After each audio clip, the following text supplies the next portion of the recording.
ओम शांति। आज 16 अक्टूबर 2023। आज की ईश्वरी वाणी की मुख्य पंक्तियां हैं। मीठे बच्चे, ज्ञान का सुख 21 पीढ़ी चलता है। ज्ञान का सुख 21 पीढ़ी चलता है। वह है स्वर्ग का सदा सुख। भक्ति में तीव्र भक्ति से अल्पकाल क्षणभंगुर सुख मिलता है। प्रश्न है, किस श्रीमत पर चलकर तुम बच्चे सदगति को प्राप्त कर सकते हो? उत्तर है, बाप की तुम्हें श्रीमत है, इस पुरानी दुनिया को भूल एक मुझे याद करो। इसी को ही बलिहार जाना अथवा जीते जी मरना कहा जाता है। इसी श्रीमत से तुम श्रेष्ठ से श्रेष्ठ बनते हो। तुम्हारी सदगति हो जाती है। साकार मनुष्य की सदगति नहीं कर सकते। बाप ही सबका सदगति दाता है। गीत है ओम नमो शिवाय। ओम शांति। बच्चों ने गीत सुना, गाया जाता है ऊंचे ते ऊंचा भगवान। अब भगवान का नाम तो मनुष्य मात्र नहीं जानते। भक्त भगवान को नहीं जानते जब तक कि भगवान आकर भक्तों को अपनी पहचान न दे। ये तो समझाया गया है। ज्ञान और भक्ति सतयुग देता है ज्ञान की प्रारब्ध। अभी तुम ज्ञान सागर से ज्ञान पाकर पुरुषार्थ से अपनी सदा सुख की प्रारब्ध बना रहे हो। फिर द्वापर कलयुग में भक्ति होती है। ज्ञान की प्रारब्ध सतयुग त्रेता तक चलती है। ज्ञान का सुख तो 21 पीढ़ी चलता है। वह है स्वर्ग के सदा सुख। नरक का है अल्पकाल क्षणभंगुर सुख। बच्चों को समझाया जाता है सतयुग त्रेता ज्ञान मार्ग था। नई दुनिया नया भारत था, उसको स्वर्ग कहा जाता है। अभी तमो प्रधान भारत नरक हो गया है। अनेक प्रकार के दुख हैं। स्वर्ग में दुख का नामो निशान नहीं रहता। गुरु करने की दरकार ही नहीं रहती, क्योंकि स्वर्ग में तो सुख ही सुख है। दुख ही नहीं है तो गुरु किस लिए करेंगे। भक्तों का उद्धार भगवान को ही करना है। अभी कलयुग का अंत है, विनाश सामने खड़ा है। बाप आकर ब्रह्मा द्वारा ज्ञान देकर स्वर्ग की स्थापना करते हैं और शंकर द्वारा विनाश, विष्णु द्वारा पालना कराते हैं। परमात्मा के कर्तव्य को कोई समझते नहीं। मनुष्य को पाप आत्मा पुण्य आत्मा कहा जाता है। पाप परमात्मा पुण्य परमात्मा नहीं कहा जाता। महात्मा को भी महान आत्मा कहेंगे, महान परमात्मा नहीं कहेंगे। आत्मा पवित्र बनती है। बाप ने समझाया है, पहले पहले मुख्य है देवी देवता धर्म। उस समय सूर्यवंशी ही राज्य करते थे, चंद्रवंशी नहीं थे। एक धर्म था। भारत में सोने चांदी के महल थे। हीरे जवाहरों से छतें दीवार सब सजी हुई थी। भारत हीरे जैसा था। वही भारत अब कौड़ी मिसल बना है। बाप कहते हैं, मैं कल्प के अंत में सतयुग आदि के संगम पर आता हूँ। भारत को माताओं द्वारा फिर से स्वर्ग बनाता हूँ। ये है शिव शक्ति पांडव सेना। पांडवों की प्रीत एक बाप से है। उन्हों को बाप पढ़ाते हैं। शास्त्र आदि है सब भक्ति मार्ग की सामग्री। वह है भक्ति कल्ट। अभी बाप तुम्हें आकर सबको भक्ति का फल अर्थात ज्ञान देते हैं, जिससे तुम सदगति में जाते हो। सदगति दाता सबका एक परमपिता परमात्मा शिव ही है। बाबा को ही ज्ञान का सागर कहा जाता है। बाकी मनुष्य को मुक्ति जीवन मुक्ति दे नहीं सकते। ये ज्ञान कोई शास्त्रों में नहीं है। ज्ञान सागर एक बाप को ही कहा जाता है। उनसे तुम वर्षा लेते हो, फिर सर्वगुण संपन्न 16 कला संपूर्ण बन जाएंगे। ये देवताओं की महिमा है। लक्ष्मी नारायण है 16 कला संपूर्ण और राम सीता है 14 कला संपूर्ण। ये पढ़ाई है। ये कोई कॉमन सत्संग नहीं है। सत है ही एक। वही आकर सत समझाते हैं। ये है ही पतित दुनिया। पावन दुनिया में पतित होते ही नहीं और पतित दुनिया में पावन होते नहीं। पावन बनाने वाला एक ही परमपिता परमात्मा है। आत्मा कहती है शिवाय नमः। आत्मा ने अपने बाप को कहा नमस्ते। अगर कोई कहते शिव मेरे में है तो फिर नमस्कार किसको करते हैं? ये अज्ञान फैला हुआ है। अब तो बच्चों को बाबा त्रिकालदर्शी बनाते हैं। तुम जानते हो सब आत्माएं जहाँ रहती हैं वह है निर्वाण धाम, स्वीट होम। मुक्ति को तो सभी याद करते हैं जहाँ हम बाप के साथ रहते हैं। अभी तुम बाप को याद करते हो, सुखधाम में जाएंगे तो बाबा को याद नहीं करेंगे। अभी ये है दुख धाम, सभी दुर्गति में है। नई दुनिया में भारत नया था, सुख धाम था, सूर्यवंशी चंद्रवंशी राज्य था। मनुष्य को तो ये पता ही नहीं कि लक्ष्मी नारायण और राधे कृष्ण का क्या कनेक्शन है। वह राजकुमारी वह राजकुमार अलग अलग राज्य के हैं। ऐसे नहीं कि दोनों ही आपस में भाई बहन हैं। वह अलग अपनी राजधानी में थी। श्री कृष्ण अपनी राजधानी का राजकुमार था। उन्हों का स्वयंवर होता है तो लक्ष्मी नारायण बनते हैं। सतयुग में हर चीज सुख देने वाली है, कलयुग में हर चीज दुख देने वाली है। सतयुग में किसी की अकाले मृत्यु नहीं होती। तुम बच्चे जानते हो हम अपने परमपिता परमात्मा बाप से सहज राजयोग सीखते हैं। नर से नारायण और नारी से लक्ष्मी बनने के लिए ये स्कूल है। उन सत्संगों आदि में तो कोई एम ऑब्जेक्ट नहीं होती। वेद शास्त्र आदि सुनाते रहते हैं। बाबा के द्वारा तुम इस मनुष्य सृष्टि चक्र को अब जान गए हो। बाप को ही नॉलेजफुल ब्लिसफुल रहमदिल कहा जाता है। गाते हैं ना, ओ बाबा आकर रहम करो। हेवनली गॉड फादर ही आकर हेवन स्थापन करते हैं। कब? संगम पर, कलयुग के अंत और सतयुग के आदि के संगम पर। हेवन में बहुत थोड़े मनुष्य होते हैं, बाकी इतने सभी कहाँ जाएंगे? बाबा सभी को मुक्ति धाम ले जाते हैं। स्वर्ग में सिर्फ भारत ही था, फिर भी भारत ही रहेगा। भारत सचखंड यहाँ गया हुआ है। अभी तो भारत कंगाल बन गया है, पैसे पैसे के लिए भीख मांगते रहते हैं। भारत हीरे जैसा था, अब कौड़ी मिसल है। ये ड्रामा के राज को समझना है। तुम रचयिता बाप को और उनकी रचना के आदि मध्य अंत को जानते हो। मनुष्य गाते भी हैं वंदे मातरम, परंतु वंदना पवित्र की ही की जाती है। परमात्मा ही आकर वंदे मातरम कहना शुरू करते हैं। शिव बाबा ने ही आकर कहा है नारी स्वर्ग का द्वार है, शक्ति सेना है ना, ये स्वर्ग का राज्य दिलाने वाली है, जिसको ही वर्ल्ड ऑलमाइटी अथॉरिटी राज्य कहा जाता है। तुम शक्तियों ने स्वराज्य स्थापन किया था, अब फिर से स्थापन हो रहा है। राम राज्य कहा जाता है सतयुग को। अभी भी कहते हैं राम राज्य हो, परंतु वह कोई मनुष्य तो कर ना सके।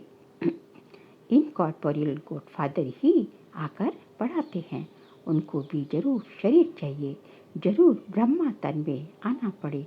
शिव बाबा तो तुम सब आत्माओं का पिता है। प्रजापिता भी गाया हुआ है। पिता तो बाप ठहराना। ब्रह्मा को ग्रेट ग्रेट ग्रैंडफादर कहा जाता है। आदि देव और आदि देवी दोनों बैठे हैं, तपस्या कर रहे हैं। कहाँ पे? दिलवाड़ा मंदिर में। तुम भी तपस्या कर रहे हो। ये है राजयोग। सन्यासियों का है हठ योग। वह कभी राजयोग सिखला नहीं सकते। गीता आदि जो भी शास्त्र हैं वह सब है भक्ति मार्ग की सामग्री। पढ़ते आए हैं, परंतु तमो प्रधान बन गए हैं। ये वही भारत लड़ाई है, ये वही महाभारत लड़ाई है जिससे विनाश होता है। साइंस कोई वेदों में नहीं है, उनमें तो ज्ञान की बातें हैं।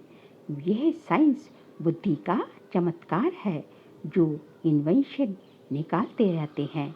विमान आदि बनाते हैं सुख के लिए, फिर पिछाड़ी में इनके द्वारा ही विनाश होता है। ये सुख का हुनर भारत में रह जाएगा, दुख का हुनर मारने आदि का खलास हो जाएगा। साइंस का अकल चला आता है। ये बॉम्ब्स आदि कल पहले भी बने थे। पतित दुनिया का विनाश, फिर नई दुनिया की स्थापना होनी है। बाबा कहते हैं, तुमने 84 जन्म पूरे किए हैं।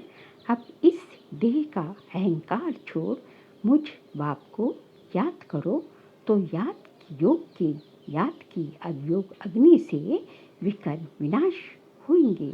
बाबा कहते हैं कि इस देह का अहंकार छोड़ मुझ बाप को याद करो, तो याद की योग अग्नि से विकर विनाश होंगे।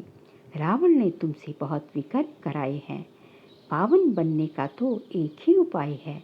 तुम आत्मा तो हो ही, कहते भी हो मैं आत्मा, ऐसे नहीं कहेंगे कि मैं परमात्मा हूँ। कहते हो मेरी आत्मा को नाराज अर्थात रज मत करो। आत्मा सो परमात्मा कहना ये तो बहुत बड़ी भूल है। अभी है तमो प्रधान व्यभिचारी भक्ति। जो आया उनको बैठ पूछते हैं। अव्यभिचारी एक की ही याद को कहा जाता है। अब व्यभिचारी भक्ति का भी अंत होता है। बाप आकर बेहद का वर्षा देते हैं। सभी को सुख देने वाला एक परमपिता परमात्मा है, दूसरा ना कोई। बाबा कहते हैं, मुझ एक के साथ बुद्धि योग जोड़ने से ही अंतमति सुगति हो जाएगी। मैं हूँ ही स्वर्ग का रचयिता। ये कांटों की दुनिया है, एक दो में लड़ते झगड़ते रहते हैं।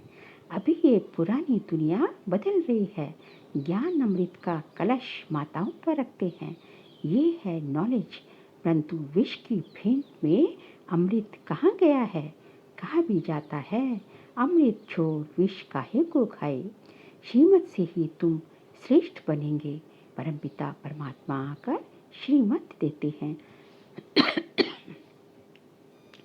श्री कृष्ण भी श्रीमत से ऐसा बना है। ये समझने की बातें हैं। इस सारी पुरानी दुनिया को भूल एक बाप को याद करना है। बलिहार भी अभी जाना होता है। इनको ही जीते जी मरना कहा जाता है।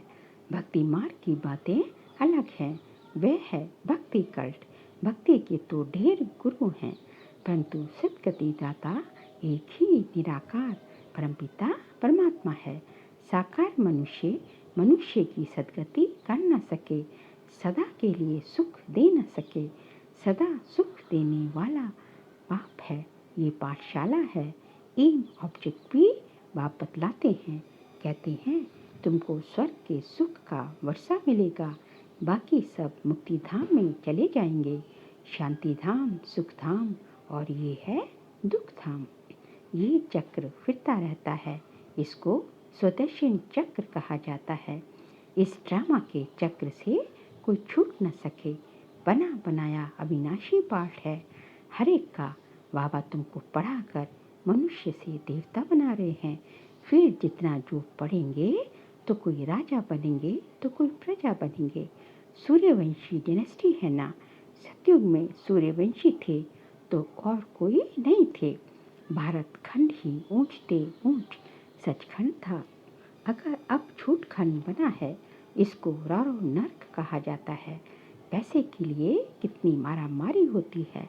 वहाँ तो कोई अप्राप्त वस्तु नहीं रहती। कहाँ सतयुग में स्वर्ग में, जिसकी प्राप्ति के लिए कोई पाप करना पड़े।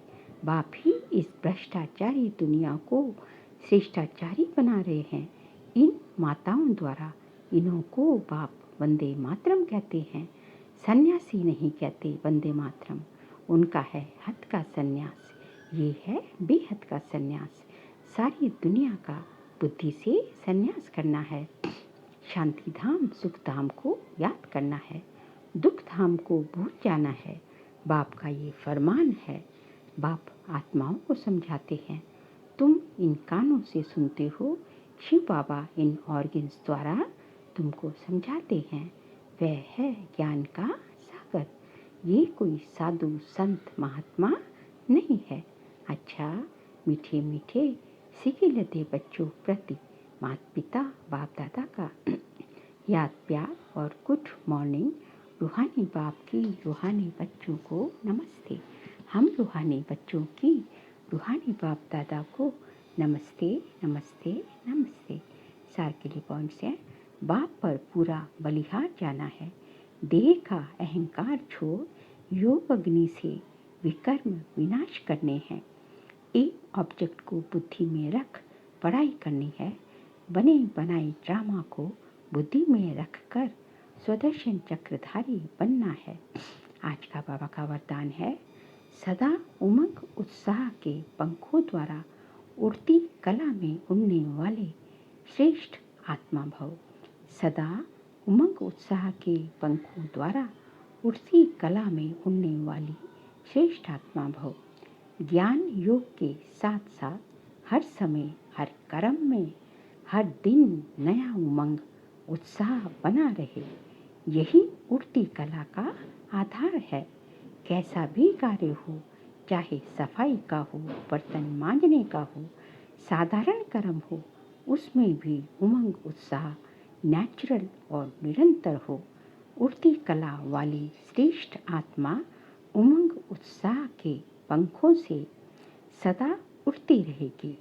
वह कभी कंफ्यूज नहीं होगी, छोटी छोटी बातों में थक कर रुकेगी नहीं। स्लोगन है, जो निर्माण चित्त है, अथक और सदा जागती ज्योत है, वही विश्व कल्याणकारी है।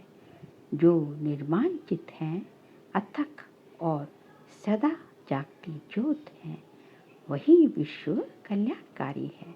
बाबा कहते हैं, विश्व कल्याणकारी बनना है तो निर्माण चित्त, मान शान से परे, अथक, जो कभी थकने वाले नहीं, और सदा जागती ज्योत, जिनकी आत्मा रूपी ज्योत सदा जगा रहे, अर्थात जो सदा आत्म अभिमानी स्थिति में स्थित रहे, तो ऐसे ही आत्माएं जो है विश्व कल्याणकारी कहलाई जाएंगी।